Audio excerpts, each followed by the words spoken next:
শুভ সকাল বন্ধুরা। এই দেখো আজকে সকালের এই ব্রেকফাস্টে কি আছে, এই যে একটু পেঁয়াজ কুচি, লঙ্কা কুচি, এই যে রসুন কুচি, একটুখানি আদা বাটা, এই ধনে পাতা কুচি, এগুলো দিয়ে তারপরে ভুট্টার আটা আমরা দিয়ে এই যে গোলা রুটির মতো একটা রুটি বানাবো। কেমন টেস্ট লাগে খেতে।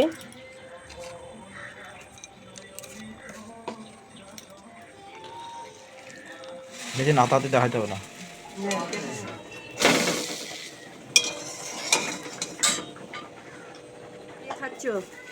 কি খাচ্ছ এটা বলো? ভুট্টার আটা রুটি আচার দিয়ে, হেভি টেস্ট। দেখি একটু। Heavy taste. আমের আচার দিয়ে ভুট্টার আটা রুটি, এটা খেলে অর্শনের অনেক উপকার পাওয়া যায়। অর্শতে